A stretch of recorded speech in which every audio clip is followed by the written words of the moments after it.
Welcome back to Switch to Linux. Well, today we want to cover the monthly news for Linux Mint.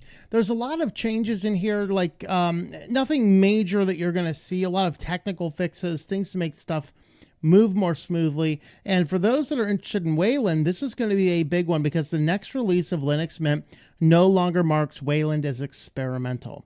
Now, they don't have it perfect yet, but they do have it well enough that it's no longer listed as experimental. So let's go ahead and have a look at the article here.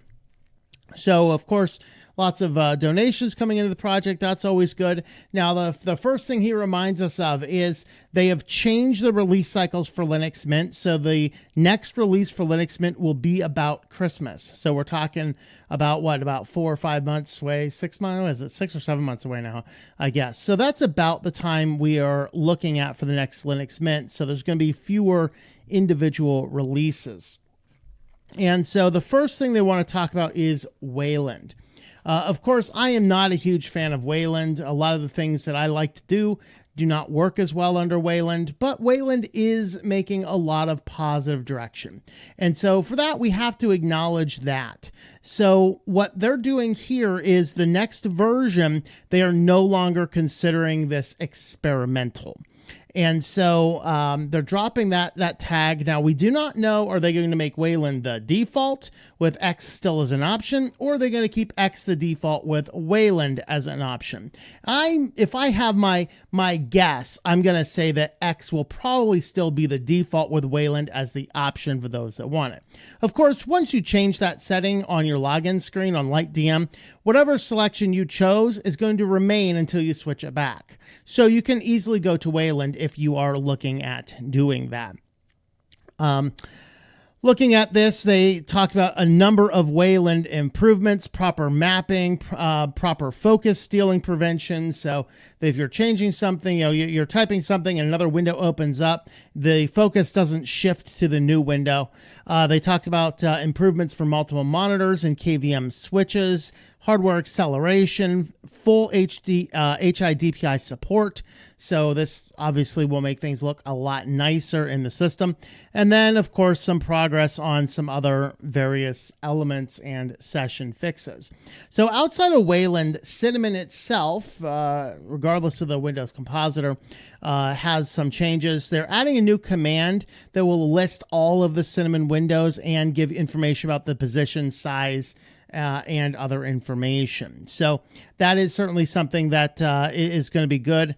Muffin now rounds coordinates and dimensions for all clutter actors, and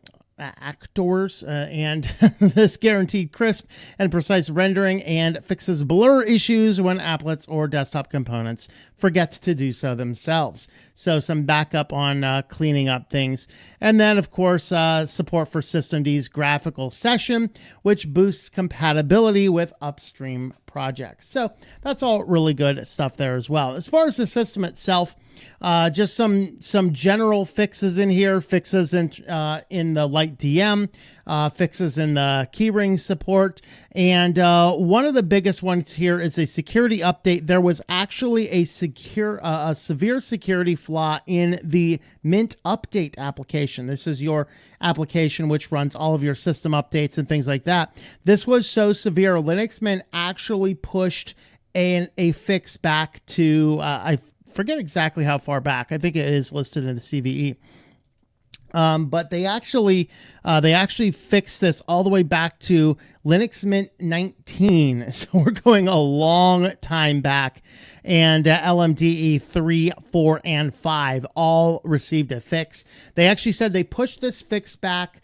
They pushed this out in your main system updates, I think 3 weeks ago from the time I'm recording this, to make sure as many people as conceivably possible were patched for this before actually releasing any information. And he does give credit to the security researcher Robbie Lowen-Ross for finding the vulnerability, reporting it, and working with it. So they actually pushed these out, including end-of-life Linux mints that they still had enough evidence were running. So, of course, system updates were the thing. So that is the Linux Mint news. Not a whole ton of updates here, just a small one, but certainly a good one as we look forward. So in the next couple of months, we'll get a couple more updates, a few more things in security, and we'll kind of see where the next direction goes, and I look forward to seeing what they do in the next release. There's our Linux Mint updates for the month. Thank you for watching, and I hope that you enjoy switching to Linux.